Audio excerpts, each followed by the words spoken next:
난민 변호에 힘쓰고 계시는 변호사님을 스튜디오에 모셨습니다. 재단법인 동천 권영실 변호사님 나오셨습니다. 안녕하세요, 변호사님. 네, 안녕하세요. 예, 세계적으로 이렇게 난민 인구가 꾸준히 늘고 있습니다. 예, 우리나라도 마찬가지인데 그 법무부에서는 빠른 심사를 위해서 이렇게 노력을 하고 있는데 그 신청자를 거르는 데만 이렇게 좀 이렇게 몰두한다 이런 지적이 나오는데 어떻게 보십니까?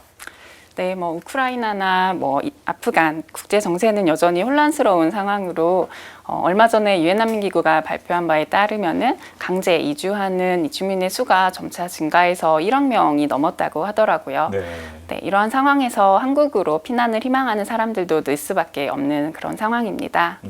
한국에서는 2015년부터 난민 신청자의 수가 꾸준히 증가를 해가지고요.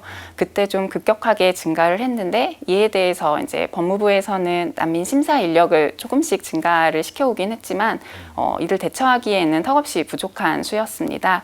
그러다 보니 난민 신청을 하고 막 2년씩, 3년씩 대기하게 되는 상황이 발생을 했습니다. 이런 상황에서 법무부는 난민 심사를 신속하게만 해야 된다라는 것에 좀 더 초점을 두고 이렇게 지시를 내렸는데요. 난민 심사의 신속성만 강조를 하다 보면 난민 신청자의 그런 개별적인 난민 사유를 좀 면밀하게 살펴보지 못하고 바로 이제 불인정 결정을 해버리게 될 그런 우려가 있다고 생각을 합니다. 그렇군요. 네, 실제로 최근 한국의 그 난민 인정률은 다들 아시다시피 정말 OECD에서 최하위권인 평균 1% 미만을 기록을 하고 있는데요. 네, 한국 정부가 좀 국제적으로 합의된 그런 기준과는 달리 난민 신청자들한테 좀 아주 높은 입증의 정도를 좀 요구하고 있어서 우연히 저와 같은 이런 난민 법률 지원을 하는 사람들의 도움을 받게 되는 경우를 제외하고는 난민 인정이 정말 혼자서는 너무나 어려운 상황입니다. 네, 그렇군요. 예. 그 난민 심사 과정에서 난민들이 피해를 입거나 부당한 대우를 받는 경우가 종종 있잖아요. 어떤 경우가 있었습니까? 네, 2016년도에 법무부에서는 이제 난민 심사를 좀 간략히 해라, 난민 면접도 간이하게 하고 사실조사는 생략을 해도 된다라는 지시가 내려졌습니다. 그런데 이 과정에서 난민 전담 공무원과 통역인이 난민 신청자들이 실제로는 하지 않은 진술, 예를 들어 나는 사실은 난민이 아니다, 난민 난민 신청서는 자신이 허위로 작성을 했다, 한국에 돈 벌러 왔다, 이런 식으로 실제로는 난민 신청자들이 상식적으로 생각해봐도 하지 않을 그런 진술을 난민 면접조서에 그게 기재가 되는 사건이 좀 여러 건 발생을 했습니다. 네, 저희는 이것을 이제 난민 면접 조작 사건이라고 부르고 있는데요. 사실 얼마나 많은 피해자가 있는지 아직까지 제대로 밝혀지지 않았고 또 한국 정부와 공무원이 이러한 일을 벌였다는 것에서 큰 충격이었습니다. 그래서 저희는 이 피해자 중 한 명을 대리해서 국가배상 청구를 제기를 하였고요. 1심에서 지금 승소를 한 바 있습니다. 네, 이것은 부실한 난민 심사로 인해서 난민 인정을 받아야 될 분이 받지 못한 것에 대한 국가의 손해배상 책임을 처음으로 인정한 사례라고 볼 수 있습니다. 네, 그렇군요. 그렇기 때문에 이제 법원이 최근 법무부에다가 이렇게 난민 심사 지침을 공개하라 이런 판결을 좀 내기도 했었죠. 어떻습니까? 네, 법무부에서는 난민 관련 지침이 이게 난민 심사와 체류와 처우 관련된 지침입니다. 그런데 이것이 이제 국가 안보에 직결되어 있다, 공개될 경우에 난민 업무에 있어서 공정성을 확보하기 어렵다라는 이유를 들면서 이제 공개를 해오지 않았는데요. 이로 인해서 난민 관련 행정이 좀 불투명하고 예측 가능성이 없이 이루어진다라는 비판이 지속적으로 제기되었습니다. 그래서 말씀해주신 것처럼 최근에 정보 공개 거부 처분에 대한 취소 소송이 좀 연달아 있었고 이에 대해서 법원도 계속 좀 공개를 하라라고 판결을 한 바 있습니다. 그런데도 이런 판결에도 불구하고 법무부에서는 아주 체류 관련된 부분만 조금 공개를 하고 아직도 나머지 부분은 좀 공개를 하고 있지 않은 상황입니다.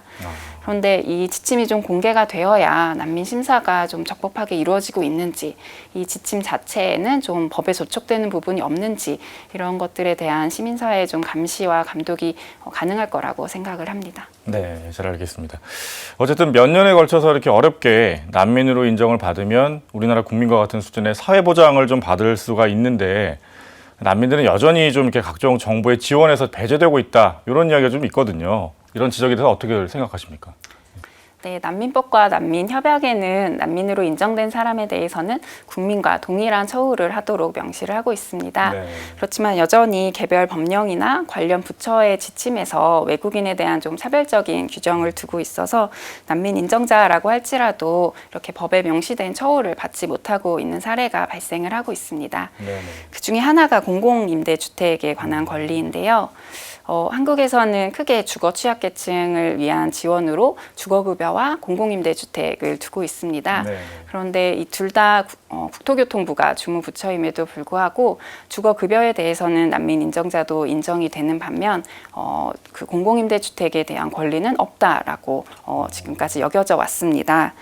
그런데 이제 난민 인정자의 경우에는 계속 뭐 주거복지센터 같은 곳에서 공공임대주택에 입주하라라는 이런 입주자 모집에 대한 안내는 계속 받는데 네. 이걸 막상 신청하려고 관할관청에 가면은 외국인 때문에 안 된다라고 거부를 했던 것입니다.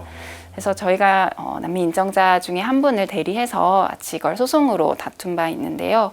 법원에서는 난민 인정자에게 아까 말씀드린 난민법과 난민협약에 따른 권리가 인정이 된다라고 하면서 난민도 국민과 동일하게 이런 전세임대주택에 입주할 권리가 있다라고 판시를 하였습니다. 네. 그럼 이제 좀 뭔가 변화가 있어야 될 텐데 다른 난민분이 다시 이런 공공임대주택에 신청을 했는데 또다시 거부를 받는 그런 상황이 발생을 했습니다. 네. 아무래도 난민이 매우 소수이다 보니까 이런 행정 절차에 있어서 좀 변화가 빨리 반영이 되지 않고 있는 것 같습니다. 네. 앞서 말씀해 주신 것처럼 그 난민들이 사회에 정착하는 데는 그 법률이나 어떤 적응 교육 지원도 좀 절실할 것 같은데 어떤 방법이 있을까요? 네, 우선 말씀드린 그 난민법이 너무나 빈약합니다. 아시아 최초로 단독 법률로 난민법을 만들었다고 이제 한국 정부에서는 국제사회에 자랑을 하고 있는데요. 네. 사실 그 대부분의 규정은 난민 심사에 관련된 절차에 관한 규정이 대부분이고 실제로 난민들이 한국에서 살아가면서 마주하는 현실, 지역사회에 어떻게 적응하고 그를 위한 어떤 지원을 받는 규정은 매우 부재한 상황입니다. 네. 예를 들어서 좀 유사하게 탈북민의 경우에는 북한 이탈 주민 보호와 지원에 관한 법률이라고 해서 좀 정착에 초점을 맞춰서 여러 가지 지원과 교육에 대한 어떤 법적 근거가 마련이 되어 있는데요. 네네. 난민법도 좀 이와 유사한 수준으로 개정을 할 필요가 있다고 생각을 합니다. 네. 네, 이를 위해서는 좀 난민의 지금 살고 있는 한국에 살고 있는 난민분들의 사회 좀 실태를 파악을 하고 이를 정책에 반영을 해야 할 텐데요. 무엇보다 시급한 것은 이들의 어떤 지역사회 정착을 위한 교육 그리고 한국어 교육 이런 부분이 별도로 좀 마련될 필요가 있다고 생각합니다. 네. 우선 언어부터가 이렇게 힘든 경우니까 한국어 교육 절실하겠군요. 네, 맞습니다. 그럼 마지막으로 이제 우리 이웃인 난민에 대해서 국민적 관심 굉장히 필요할 것 같거든요. 네네. 이 부분에 대해서도 한 말씀 좀 부탁드리겠습니다.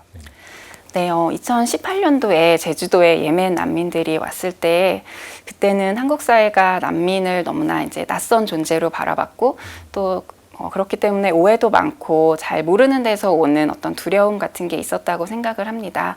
그런데 이제는 좀 더 사회적으로 많은 논의가 되었고 시민 의식도 좀 더 성숙해졌다라고 생각을 하는데요. 오늘은 6월 20일은 유엔에서 정한 세계 난민의 날입니다. 한국 정부가 난민법을 제정한 지 10번째 맞는 난민의 날이기도 하고 난민 협약에 가입한 지는 30주년이 되는 해이기도 합니다.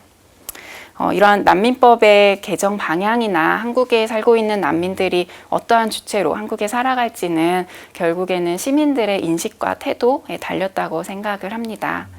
네, 얼마 전에 그 탈레반을 피해서 한국에 들어온 아프가니스탄 특별기여자 분들도 사실상 그렇죠. 재정착 난민에 해당하는데요. 그렇죠. 네, 이들이 한 400여 명 가까이 되는데 절반 이상이 미성년 아동에 해당합니다. 네. 이들이 한국의 각 지역에 이제 흩어져서 학교를 다니고 자라나게 될 텐데 이들이 어떤 차별과 좀 냉대 속에서 고립돼서 자라날지 아니면 한국 사회에서 좀 희망적인 꿈을 품고 자라날지는 네, 한국 사회 시민들이 어떻게 이들을 이웃으로 받아들일지에 달렸다고 생각을 합니다. 네, 앞으로 네. 우리가 잘 이렇게 그들을 받아들일 환대를 해야 되겠군요. 네, 맞습니다. 같이 예. 좀 평화를 만들어 나갔으면 좋겠습니다. 네, 오늘 말씀 잘 들었습니다. 지금까지 재단법인 동천 권영실 변호사님이셨습니다. 오늘 나오셔서 감사합니다. 네, 감사합니다.